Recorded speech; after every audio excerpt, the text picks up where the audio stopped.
valorar las enzimas pancreáticas, ¿no? Las enzimas pancreáticas que son la amilasa y la lipasa. Si estas se elevan 3 veces el límite superior normal, yo puedo decir que este paciente tiene pancreatitis aguda.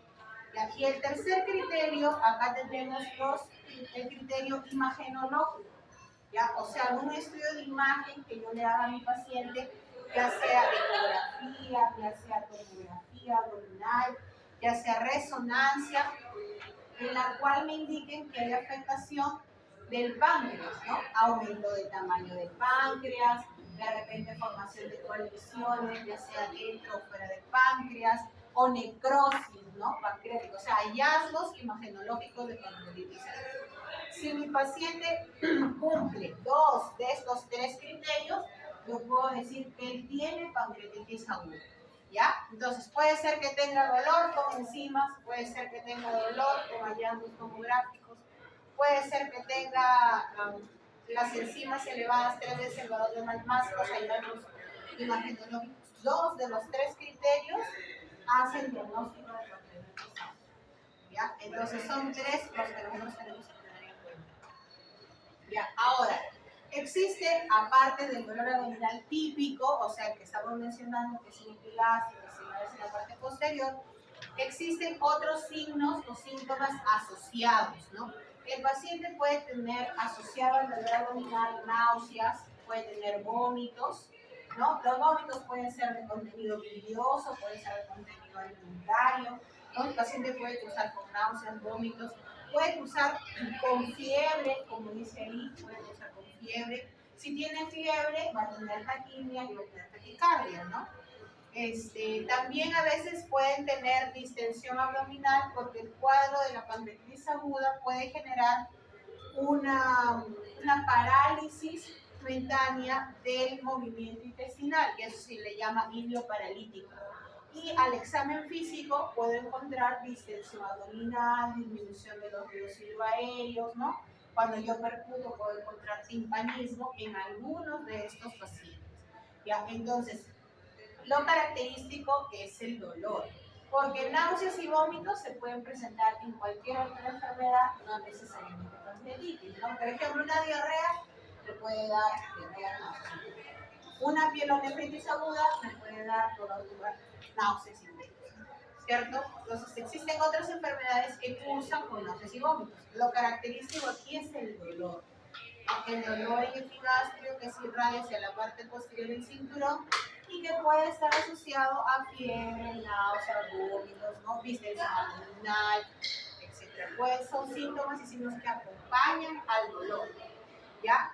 Estos sí son 2 signos bien marcados que los podemos encontrar en el examen físico y que si los encontramos son patognomónicos de pancreatitis aguda, ¿ya? Por ejemplo, el signo de Gray-Turner, que es una equimosis, como ustedes están viendo ahí, en los flancos, ¿no? En los flancos del abdomen, ahí se producen las equimosis. A ese signo se le llama signo de Gray-Turner. Y cuando la equimosis es periumbilical, como es el ombligo, alrededor del ombligo, la equimosis se llamará signo de Gray. Cuando el paciente, si yo le examino, tiene esos signos, yo puedo decir que está teniendo una pancreatitis aguda necrotizante, ¿no? Estos signos son característicos de las pancreatitis agudas necrotizantes. ¿Ya? No es muy frecuente encontrarlos, pero si los encuentro, sí son patognomónicos. ¿Qué quiere decir? Que no todo paciente con pancreatitis tiene un hemigretal. Pero como les digo, si los encuentro, ya nos hace pensar en el diagnóstico. ¿Ya? Generalmente, como las pancreatitis necrotizantes son severas o graves, este grupo de pacientes están en la UCI, ¿no? Entonces, bueno, yo la verdad, hasta el momento no he visto así un paciente con esos signos, porque nosotros los gastroenterólogos manejamos las pancreatitis leves, ¿ya? Y en las leves no se producen casi estos signos, ¿no? Más son de las graves, porque son de las pancreatitis necrotizantes. De repente por eso es que no los vemos con mucha frecuencia. ¿Ya? Entonces la etiología es importante, no solamente decir, mi paciente tiene pancreatitis aguda, ¿ya? Pero otra parte del diagnóstico es saber la causa, o sea, por qué está teniendo pancreatitis aguda. ¿ya? Porque si yo no le elimino la causa, este paciente va a venir de forma recurrente por cuadros de pancreatitis aguda. Que ya hemos visto que puede ser de leve hasta severa. O sea, depende de alguna de esas recurrencias, de una severa, y se muere el paciente. Entonces tengo que determinar la causa para quitarle la causa y que el paciente no vuelva a hacer otro cuadro de pancreatitis.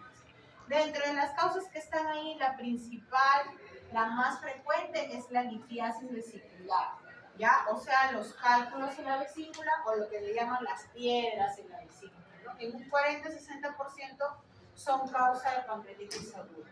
Y eso ocurre porque, como vemos acá en la figurita, ¿no?, en el que está el esquema de una vesícula, esos son los calculitos, cuando nosotros comemos, sobre todo cosas grasosas, ¿no? Esto, recuerden que llega, ese es el cístico, ese es el conducto biliar común colédoco, acá está el Wilson, acá está el páncreas, desembocan en la ampolla de Bardet que está en la segunda porción del duodeno. Cuando yo como y mi comida llega a la segunda porción del duodeno, debe recibir la bilis y el jugo pancreático. ¿Ya? Pero ¿qué pasa? Que mi vesícula no solamente está almacenando bilis, sino está almacenando cálculos, porque mi paciente tiene cálculos en la vesícula. Y cuando yo como cosas grasosas, son muy condimentadas, son muy copiosas, estimulo que la bilis salga, pues, para degradar mi comida. Entonces, ¿qué pasa? Sale la bilis con todo y los cálculos. Entonces, esos cálculos se pueden quedar atrapados en el camino en el que sale con la bilis. Puede quedarse en el conducto cístico, ¿no?, y generar ya sea un cólico vesicular, y si persiste una colecitis aguda, puede bajar y quedarse obstruyendo en el colédoco, o puede ir un poquito más abajo, justo donde desemboca el Wilson, impidiendo que el jugo pancreático salga hacia el bolo alimenticio y se quede en el páncreas, y genera pancreatitis aguda. Entonces, esa es la principal causa, ¿no? Entonces, mi diagnóstico sería pancreatitis aguda de etiología biliar, por ejemplo, ¿no? Ese sería mi diagnóstico, ¿no? Ahora, si yo le hago unos exámenes y no tiene cálculos en la vesícula, hay que indagar otras causas. Dentro de ellas, el consumo de alcohol, ¿no? El consumo de alcohol, como vemos ahí, del 15 al 20%, genera pancreatitis aguda. Los trastornos metabólicos, como la hipertrigliceridemia, ¿no?, triglicéridos elevados por encima de 1000, ¿ya? También nos pueden generar pancreatitis aguda. ¿Cuánto es el valor normal de los triglicéridos? Hasta 150, ¿no? Para que genere pancreatitis debe ser por encima de 1000, ¿ya? No, doctora, el paciente tiene 400, tendrá hipertrigliceridemia, pero no tiene hipertrigliceridemia como causa de pancreatitis. Para que sea pancreatitis, el valor tiene que ser más de 1000. ¿Ya? Otras enfermedades autoinmunes, también hay pancreatitis autoinmune. Ya también algunos fármacos, como vemos ahí, pacientes que consuman de forma crónica, por ejemplo, ácido valproico, ¿no?, los cuadros convulsivos, pacientes normalmente toman anticonvulsivantes, dentro de ellos ácido valproico. Para otras enfermedades autoinmunes también toman la cetropina, el uso de prolongado de diclofenaco, de aerosina, IECAS, ¿no?, los IECAS, que son los antihipertensivos. Las tetraciquinas pueden generar pancreatitis aguda. Entonces, cuando tengo un paciente con pancreatitis aguda, debo preguntarle por sus antecedentes, ¿no? ¿Qué medicamentos consume? Si tiene alguna otra enfermedad de fondo, si ha tenido cuadros previos de pancreatitis aguda, ¿cierto? También otro grupo son los pacientes que son sometidos a un procedimiento que se llama CEPRE, ¿ya? Que es la postcolangio, así como decir pancreatografía retrógrada endoscópica, o sea, CEPRE. Ese es un procedimiento a través del cual, cuando tenemos un cálculo a nivel colédoco, se hace para extraer el cálculo, ¿ya? Es un procedimiento endoscópico y durante la realización del procedimiento, a veces, en lugar de ingresar hacia el colédoco, se ingresa hacia el páncreas, entonces lo puede inflamar y puede cursar con pancreatitis aguda. Para sospechar que esa es la etiología, el paciente necesariamente tiene que haber sido sometido a la CEPRE. Pero recién, no es que no, doctora, le hicieron CEPRE hace 5 años y no hace pancreatitis CEPRE, no, es decir, días previos, por ejemplo, 1 o 2 días previos a presentar el cuadro del dolor, yo podría pensar que esa es una causa. Ya, hipercalcemia también está asociada, y la idiopática es cuando yo le descargo todo y no sé por qué le dio la pancreatitis. pancreatitis. Entonces, para que no se escuche mal, te digo que sí. ¿Ya? ¿Qué más tenemos? Trastornos anatómicos también, alteraciones anatómicas. Páncreas angular, por ejemplo, que también usan con pancreatitis aguda. Los cánceres también, cánceres de cabeza de páncreas, hay un tipo de cáncer que es de los conductos de la rama principal, que es el Wilson, que de las ramas secundarias también pueden generar pancreatitis aguda. Y en los niños es frecuente el traumatismo abdominal. Los niños, como ustedes deben saber, son recontra, se tiran del mueble, se tiran del piso, ¿no? Se golpean entre sí. A veces esos traumatismos, cuando son muy intensos en el abdomen, también pueden generar cuadros de pancreatitis. En los niños es frecuente la causa por trauma. ¿Ya? Entonces, esas son las etiologías. Entonces, como les digo, mi diagnóstico sería pancreatitis aguda de etiología biliar, pancreatitis aguda de etiología alcohólica, pancreatitis aguda con hipertensión. Ese sería mi parte de mi diagnóstico. ¿Ya? Entonces, bueno, como vemos ahí, para el diagnóstico, las enzimas pancreáticas, que son la amilasa y la lipasa, 3 veces por encima del valor superior normal, es el criterio diagnóstico. Ahora, si yo quiero saber cuál es la causa y sospecho que son cálculos en la vesícula, tendría que pedirle una ecografía abdominal, ¿no? Para ver si realmente el paciente tiene cálculos en la vesícula.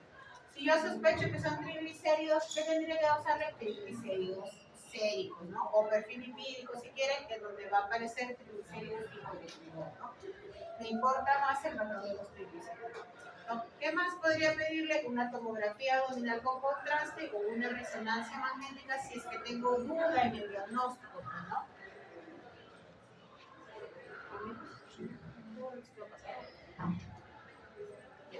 Chicos, otra cosa que es importante son las amilasas y las lipasas, ¿ya? Son enzimas que nosotros las dosamos, sin embargo, como están viendo en el cuadrito ahí, de las dos, la más específica del páncreas es la lipasa. ¿Ya? La amilasa puede estar presente en otros órganos, que no necesariamente es el páncreas, como las glándulas salivales, los ovarios, el intestino delgado.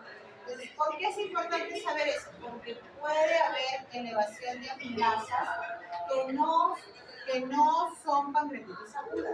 Por eso es que siempre nos hacen hincapié en que la elevación tiene que ser 3 veces por encima del valor superior normal. ¿Ya? 3 veces el valor superior normal. Tanto de la amilasa como de la lipasa.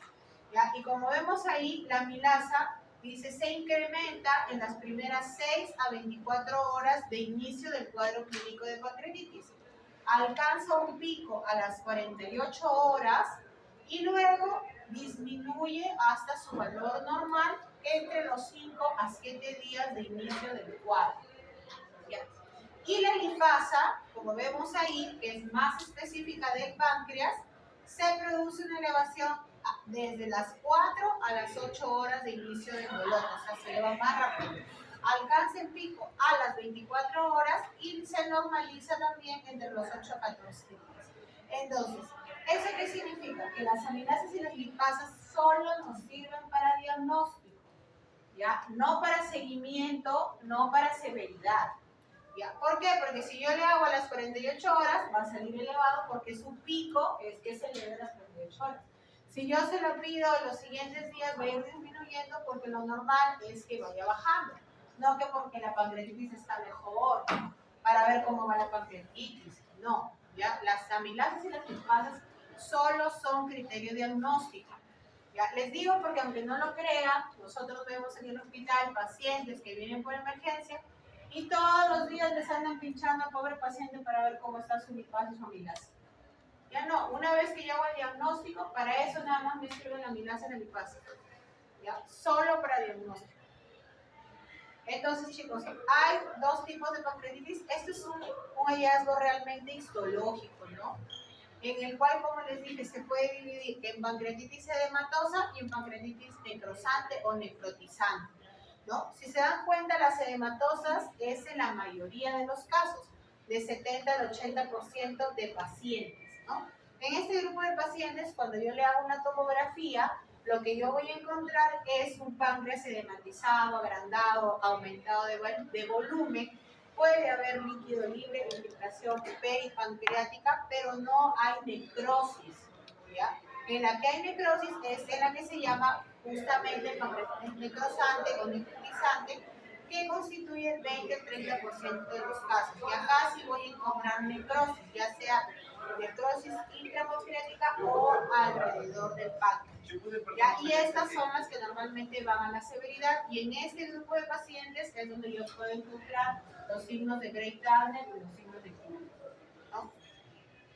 Ahora, a nosotros lo que más nos interesa es la gravedad de la pancreatitis, ¿ya? Es decir, mi diagnóstico tendría que ser pancreatitis aguda de etiología biliar leve, o pancreatitis aguda de etiología biliar moderadamente severa, o pancreatitis aguda de etiología biliar severa. Ese sería mi diagnóstico final. ¿La pancreatitis tiene pancreatitis? Sí. ¿Es aguda o es crónica? Es aguda. Y luego la etiología, luego la gravedad.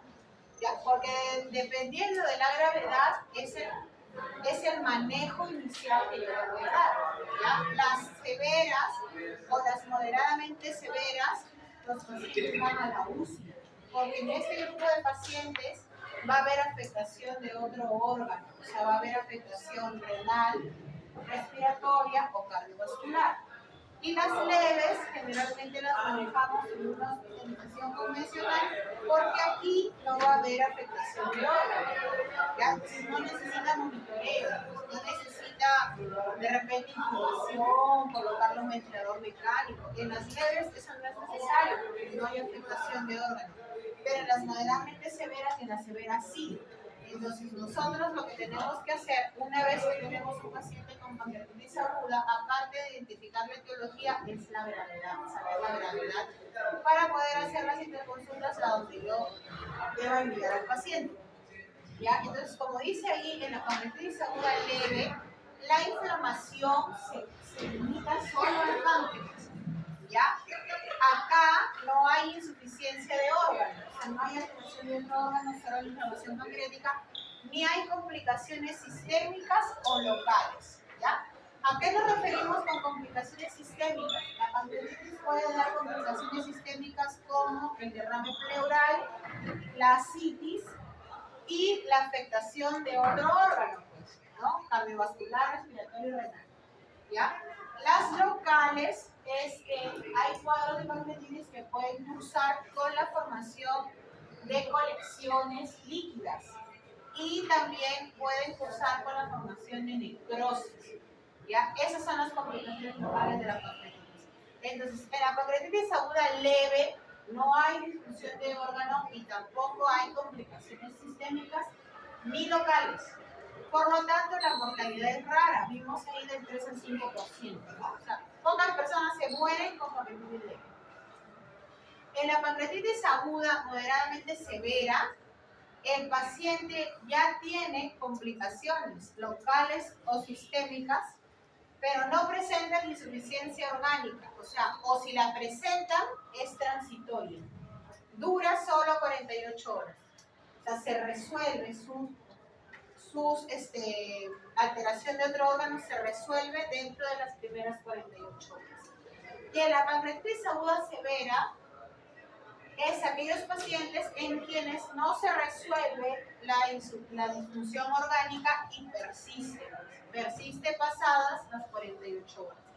En este grupo de pacientes la mortalidad es mayor, ¿no? Como vimos ahí, más de 30-35% de mortalidad en este grupo de pacientes de pancreatitis aguda severa, en los cuales van a tener disfunción de órganos, que va a persistir pasadas las 48 horas. Esa disfunción de órganos, como le digo, abarca la parte renal, la parte respiratoria y la parte cardiovascular. Ya es por eso que esos pacientes a veces necesitan entrar a la UCI, porque como hacen problemas respiratorios, necesitan ser intubados, por ejemplo, y se manejan en la UCI. A veces los pacientes hacen shock también, se chocan. Esos pacientes necesitan entrar a la UCI porque necesitan tener soporte con medicamentos inotrópicos que mejoren la presión arterial. ¿no? A veces incluso pueden llegar hasta la diálisis de urgencia porque hacen una falla renal aguda terminal y los pacientes necesitan ese soporte. Ese soporte se hace en la UCI, no lo puedo hacer en una área normal de hospitalización porque no tengo ni monitor por último. Si ustedes ya están yendo a los hospitales han visto que en las áreas en donde está todo el mundo hospitalizado general no hay monitores. Está el paciente nomás con su camita y la enfermera le toma cada cierto tiempo, ¿no? En cambio en la UCI sí hay un monitor para cada paciente. Es diferente. ¿Ya? Entonces les decía que es importante saber la etiología para evitar que haya pancreatitis recurrentes, ¿no? Y que en algún momento de esta recurrencia el paciente no vaya a ser una pancreatitis grave y se muera. ¿Ya? Entonces se denomina pancreatitis aguda recurrente aquella en la que se produce al menos 2 episodios de pancreatitis con resolución completa de los síntomas entre los episodios de ausencia de criterios morfológicos de pancreatitis crónica, separados por un periodo mayor o igual a 3 meses. ¿Cuáles son los criterios de pancreatitis crónica? Son las calcificaciones. Les hacen una tomografía y encuentran calcificaciones en el páncreas. ¿Ya? La pancreatitis crónica cursa, aparte del dolor o insuficiencia pancreática exocrina. Puede haber hiperglicemia, puede haber esteatorrea, hay mala absorción de grasas, hay disminución de peso. O sea, la clínica es diferente. Ellos no tienen fiebre, no tienen respuesta inflamatoria sistémica. Este grupo de pacientes solamente cursan por dolor.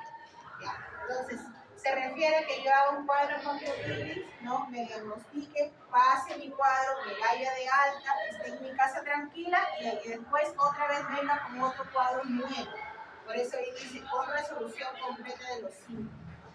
Tiene que resolverse la pancreatitis y que luego me vaya a dar otra pancreatitis con síntomas, con hallazgos laboratoriales, etcétera, documentado, y yo puedo mencionar que esa es una pancreatitis recurrente.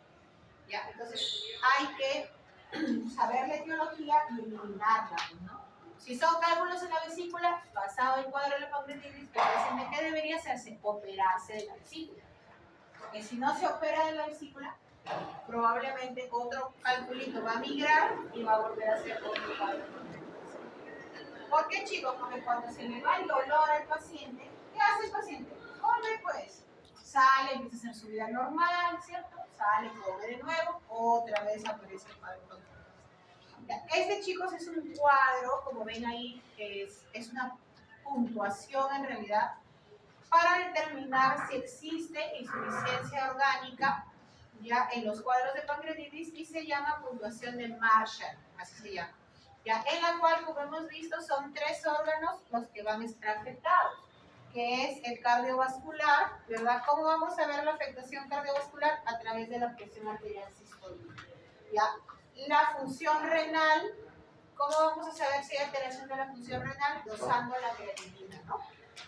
Y la parte respiratoria, dosando el PAFI, pues, ¿no? La presión arterial de oxígeno entre la fracción inspirada de oxígeno, ¿no? Entonces, de acuerdo a los valores que tenga mi paciente de presión arterial sistólica, de creatinina, de PAFI, yo le voy a asignar una puntuación que va desde 0 a 4 puntos por cada órgano, ¿no? Entonces, lo que dice acá es que una puntuación de 2 o más en cualquier sistema de órganos indica su insuficiencia, ¿no? Entonces, si yo tengo una presión arterial sistólica, por ejemplo, como dice aquí, ¿cierto? Menor de 90, o sea, de repente tengo 80 de presión arterial sistólica, que no responde al aporte líquido, o sea, cuando yo tengo una hipotensión, lo primero que hago es ponerle fluidos al paciente, ¿no? Generalmente cloruro de sodio. ¿Y qué es lo que yo espero? Que con el cloruro de sodio la presión suba, ¿cierto? Si con cristaloides que vienen siendo cloruro de sodio no sube, le paso al otro bloque de los coloides, ¿no? Que son los expansores de Bolívar. ¿Y qué espero yo? Que suba. Y si no sube, yo ya empiezo a utilizar fármacos para subir la presión, ¿cierto? Entonces, lo que dice acá es, si yo tengo un paciente con pancreatitis, obviamente, empezamos a hablar de pancreatitis aguda, que tiene una presión arterial sistólica menor de 90, o sea, por ejemplo, 80, 70, 60, 50, qué sé yo, le pongo fluidos, coloides, y no mejora, no responde, no sube la presión arterial, yo le doy una puntuación de 2. ¿Y qué dice acá? Que una puntuación de 2 o más, o sea, 2, 3 o 4, me hace pensar que el paciente está teniendo una disfunción cardiovascular. Cardiovascular. Entonces, luego, ¿qué otro órgano voy a evaluar? La parte renal, ¿no? Le pido dosaje de creatinina en sangre. Si el dosaje de creatinina en sangre, por ejemplo, nos saliera, como dice aquí, entre 3.6 y 4.9 miligramos por decilitro, o sea, de repente usted tiene 4 miligramos por decilitro de creatinina, está elevado, ¿cierto? Porque el valor normal de la creatinina, ¿hasta cuánto es? ¿Cuánto? Hable sin miedo. ¿Cuánto? No te escucho, estoy viejita yo. ¿Ah? 1.3, ya. Es 0.8, 1.2, 1.3, ¿no? Más o menos ese rango. Si el paciente tiene 4, está aumentado o disminuido. Está aumentado, ¿no? Entonces, lo uso acá en mi puntuación. Dice, si el paciente tiene de 3.6 a 4.9, es 3. Entonces, él está en la mitad, ¿no? Tiene 4. Entonces, le doy 3 puntos. Si tiene de 2 a más, también indica falla. Entonces, el paciente también tendría falla renal. Estaría teniendo falla cardiovascular y falla renal, ¿no? Y en la parte respiratoria, pues para regular el PAFI le tenemos que solicitar un GAMA y electrolitos, ¿cierto? En donde vamos, viene ahí el valor del PAFI, y si tiene entre 200 y 300 o menor, ¿cierto? Menor de 200 o menor de 100, yo también le voy a dar puntuaciones por encima de 2, y al darle puntuación por encima de 2, yo ya puedo decir que el paciente está teniendo una falla respiratoria también, ¿no? Entonces, esa es una forma que yo puedo determinar si mi paciente con pancreatitis aguda está teniendo falla de órgano o no. Y si esta falla de órgano la persiste, o persiste más de 48 horas, yo ya puedo catalogarla como una pancreatitis aguda severa. Si esta falla de órgano se resuelve en las primeras 48 horas, sería una moderadamente severa. Y si no tiene ninguna falla de órgano, será una pancreatitis leve. Ya, chicos, para eso sirve este score. Ya. Luego tenemos que valorar también los diagnósticos diferenciales. O sea, ¿qué otros diagnósticos me pueden dar dolor en epigastrio, ¿no? Dolor agudo en epigastrio? ¿Ya? Porque siempre tengo que tener otra opción diagnóstica, ¿no? Yo puedo decir, no, esta persona tiene pancreatitis, 90% de seguridad que tiene. Y si le hago tomografía y no es pancreatitis, ¿qué es? ¿No será pancreatitis? No, ya no es pancreatitis, porque ya no cumple con mis criterios. Tengo que ver cuál otro diagnóstico podría ser su diagnóstico diferencial. Ya, por ejemplo, las úlceras pépticas perforadas, ¿no? Ya sean gástricas o duodenales. Cuando hablamos de úlceras pépticas nos referimos a ya sea gástrica o duodenal, ¿ya? Entonces, una úlcera sin perforarse lo que nos da es dispepsia, ¿no? Dolor, disconfort en la boca del estómago, tipo ardor, tipo quemazón, mejora con la comida, ¿no? Ese tipo de dolor. Pero cuando la úlcera se perfora, o sea, se hizo un hueco en el estómago y todo el aire sale hacia la cavidad, el paciente va a tener dolor abdominal intenso, ¿no? Intenso en la boca del estómago, ¿no? También puede tener taquicardia, taquígrafo, que hace un síndrome de respuesta inflamatoria sistémica, pero al examen físico probablemente le encuentre signos peritoneales, ¿no? Porque el aire es signos en la cavidad abdominal. Lo que no sucede en la pancreatitis, que en la pancreatitis no hay signos peritoneales.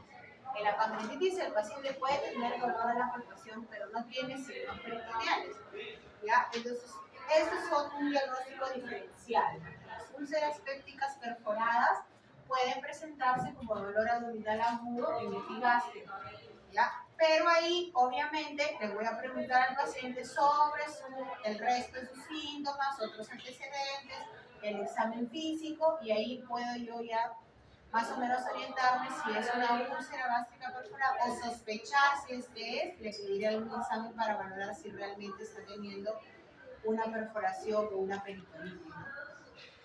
¿Qué más? La obstrucción intestinal, los cuadros de obstrucción intestinales son diagnósticos diferenciales en pancreatitis aguda, sobre todo en las que hacen ilio. ¿no? Vemos ahí que hay un grupo de pacientes que hacen ilio, ilio. Entonces, el ilio es una parálisis de la movilidad intestinal y el paciente se manifiesta como un cuadro de obstrucción intestinal.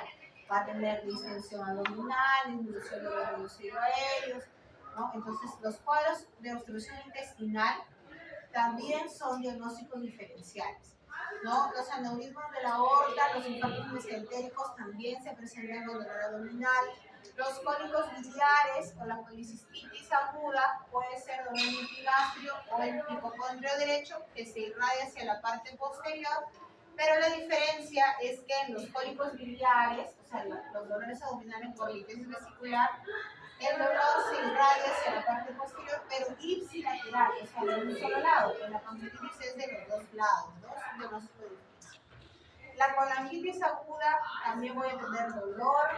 Acá lo voy a tener ictericia, eso por ahí puede diferenciarme un poco con pancreatitis, ¿no? El inicio de un cuadro de apendicitis aguda, ¿ya? ¿Por qué? Porque la apendicitis aguda, chicos, no duele de frente en la fosa ilíaca derecha. La apendicitis aguda inicia en el epigastrio el dolor y luego migra, ¿no? Empieza con un disconfort, ahí el paciente ya no quiere comer, tiene fiebre, parece que le duele y no le duele, ahí está. Luego, pasadas las horas nomás, porque una apendicitis no demora mucho tiempo, 24 horas ya se perforó y eso peritonitis. Migra, va migrando y se localiza en fosa ilíaca derecha, ¿no? Entonces, el inicio de un cuadro de apendicitis también nos puede ser un diagnóstico diferencial de una pancreatitis aguda, ¿no? Y también el infarto agudo del miocardio de la pared inferior. A ver, ustedes que han llevado cardio, ¿cómo se los síntomas de un infarto? A ver, dolor opresivo, ¿no? Dolor se irradia, ¿cierto? Hacia el brazo, o hacia el hombro, o hacia el cuello, ¿no? Pique mandíbula, y también por acá. ¿Qué más? Y nos da síntomas vegetativos, ¿no? Sudoración, frialdad, ¿no? Palidez, ¿ya? Y también pueden tener un dolor en el epigastrio, sobre todo los que son de la pared inferior, pues del corazón, ¿no? Entonces también tenemos que sospechar en pacientes, ¿no? Sobre todo, pues, si le hacemos amilas lipas y salen negativas, ¿no? Por eso una tomografía del páncreas está normal. Ya no podemos seguir insistiendo, esto apendicitis, y ahí ya no hay.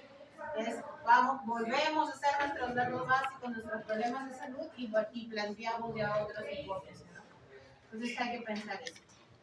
Chicos, entonces, diagnóstico final sería pancreatitis aguda, de etiología biliar leve.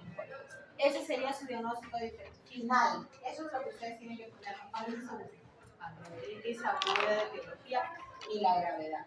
¿Ya? Ahí significa que han estudiado bien a su paciente. Ahora, hay sistemas, escalas, score, que nos ayudan a predecir severidad. Cuando un paciente ingresa por emergencia y yo sospecho que tiene pancreatitis aguda, ¿no? Por ejemplo, tenemos algunos que son los más frecuentes, en este caso el score de Visart, como dice ahí, o la puntuación de Visart, en el cual, como dice ahí, es una puntuación simple, vemos que solamente se necesitan 5 parámetros, los que nosotros evaluamos, ¿no? Y se calcula durante las primeras horas que el paciente inicie el cuadro de pancreatitis, ¿no? ¿Qué voy a valorar? Voy a valorar la urea, ¿no? El valor de la urea, valor de urea mayor de 25 miligramos por decilitro. Si el paciente tiene mayor de 25 miligramos por decilitro, le damos un punto, ¿ya? Si hay alteración del estado mental, o sea, del estado del sensorio, ¿no? Está soporoso, está somnoliento, está en coma, ¿no? Si tiene esas alteraciones, te doy un punto. Luego, si tiene síndrome de respuesta inflamatoria sistémica, que es el famoso SIRS, también le doy un punto, ¿ya? Si la edad es mayor a 60 años, también, de repente tiene 75, ya eso es un punto. Si tiene presencia de effusión pleural, o sea, de derrame pleural, ¿no? Si tiene signo de derrame pleural, también le doy un punto. A ver, ¿cómo podría diagnosticar si el paciente tiene derrame pleural? A ver, usted. No, recién me dio neuma. Ya, ¿cómo puede saber si el paciente tiene derrame pleural? A ver. El examen físico, ya, lo examinan al paciente. Disminución del murmullo vesicular. ¿Disminución o abolición? ¿Pasa o no pasa? No pasa el aire, porque está con agua ahí. Ya, entonces abolición del murmullo vesicular. ¿Qué más? Cuando percuto, ¿qué va a haber? ¿Va a haber timpanismo o va a haber matidez? Matidez, ¿no? ¿Qué es lo que normalmente debe haber? Timpanismo, ¿cierto? Resonancia. O la resonancia vocal. Señor, diga 33, 33, 33. Y abajo no tiembla, ¿no? Nada. Ya, entonces, al examen físico, doctora, yo estoy en mi pueblito, ahí no hay radiografía, pero sí tengo mi estetoscopio, eso no, y le puedo examinar y puedo saber si es que tiene derrame ocular. Ahora, si es recontraleve, no, pues ni modo, vamos a escuchar, pero algo muy marcado sí lo puedo detectar al examen físico, ¿no? Ya, ahora, ¿cuáles son los criterios para síndrome de respuesta inflamatoria sistémica?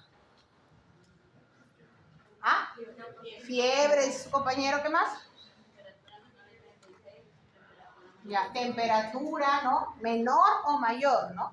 Temperatura mayor o menor. ¿Qué más? Leucocitos, ¿no? Puede haber leucopenia o leucocitosis, ¿no? Entonces, ¿qué más? Son 4 criterios. Ya tenemos temperatura, ¿no? O sea, si hay fiebre o hay hipotermia, ya. Leucocitos, dijo su compañera, leucocitosis. ¿Qué más? Si tengo fiebre, ¿qué más voy a tener? Taquicardia, ¿no? La frecuencia cardíaca y la frecuencia respiratoria. Cuando yo tengo fiebre, recuerden, cuando ustedes han llamado a semiología, dice, por cada grado de temperatura se eleva, no me acuerdo cuánto, pero se eleva la frecuencia cardíaca y la frecuencia respiratoria. Entonces, si mi paciente cumple dos de los 4 criterios, yo lo catalogo como CIRS.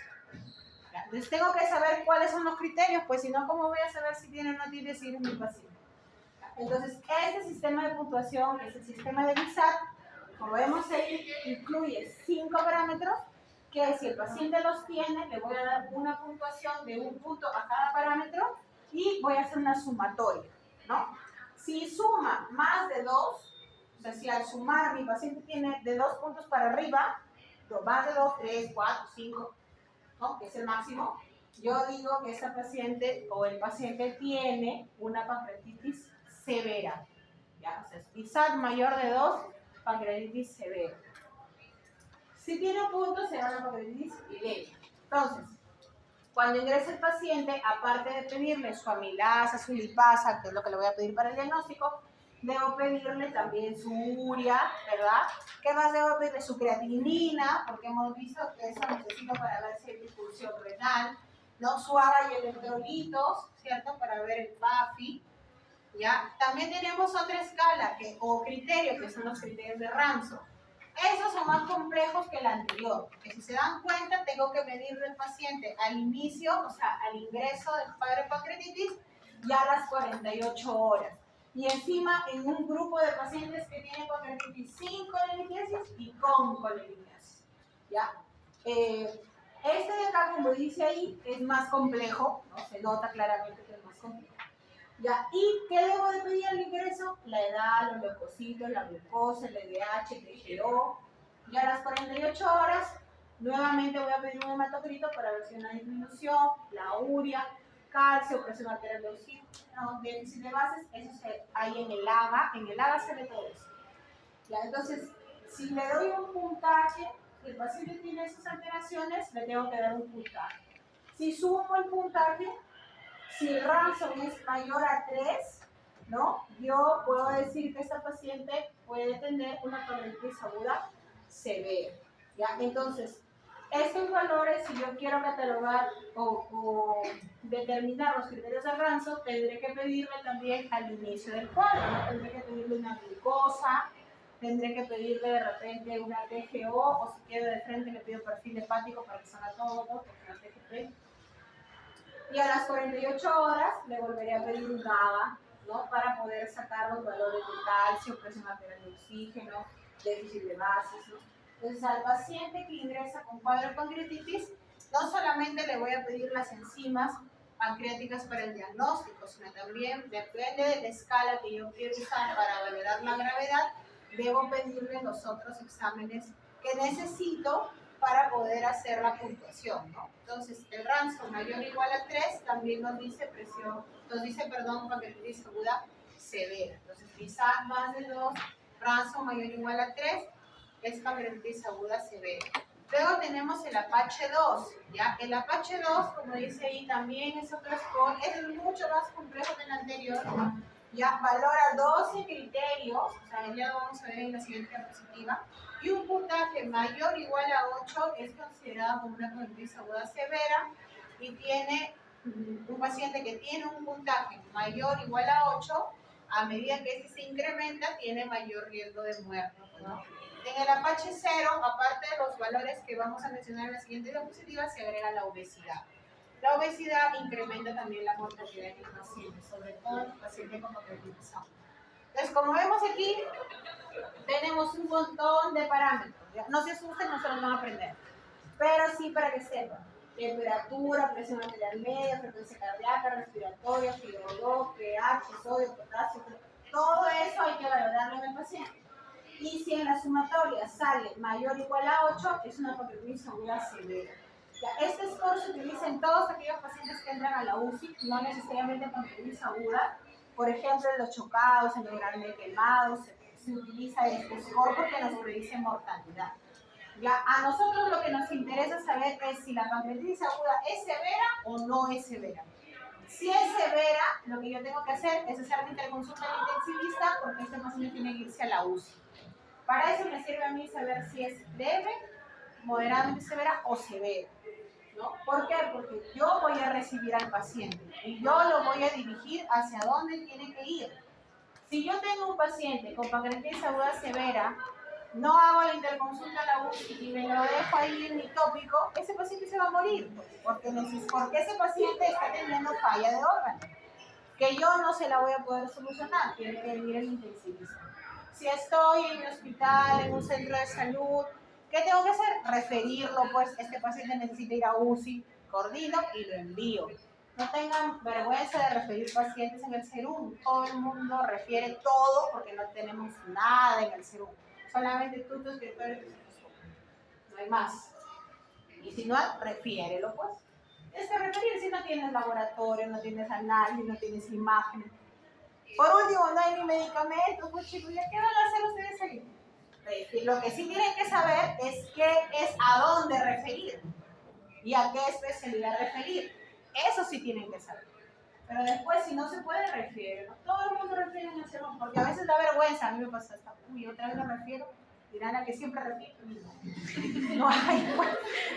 Uno nos da vergüenza porque se supone que tú sales y tienes que solucionar, ¿no? Pero no se puede, pues, chicos, por la alimentación. Entonces, no es necesario que se aprendan todo este score. Por si acaso, en las UCIs hay varios papelitos, tú jalas nomás y ves cuál tiene tu paciente, lo mandas. ¿Ya? Para que tengan una idea. ¿Ya? Pero este score, entonces, nuevamente, visar más de 2, ransom mayor o igual a 3, Apache mayor a 8, Apache 2 mayor a 8, entonces es pancreatitis aguda severa, este paciente debe ir a la UCI, ¿no? Interconsulta a la UCI. Ya, ustedes ahí ya les quiero hacer la revisión. Si hay UCI, Carmen UCI o no, ya no se van a ir al infierno, ¿saben? Ya el intensivista si no lo pasa ya ves. También tenemos criterios tomográficos, porque recuerden que dentro de los criterios diagnósticos también hay criterio imagenológico, ¿no? Entonces, nosotros le pedimos tomografía al paciente. Lo ideal es pedirle a las 48 horas de iniciado el cuadro de pancreatitis. ¿Ya? Eso es lo ideal. ¿Ya? En esta tomografía, el radiólogo, por si acaso, me tiene que informar cómo está el páncreas. ¿Está normal? ¿Está aumentado el tamaño?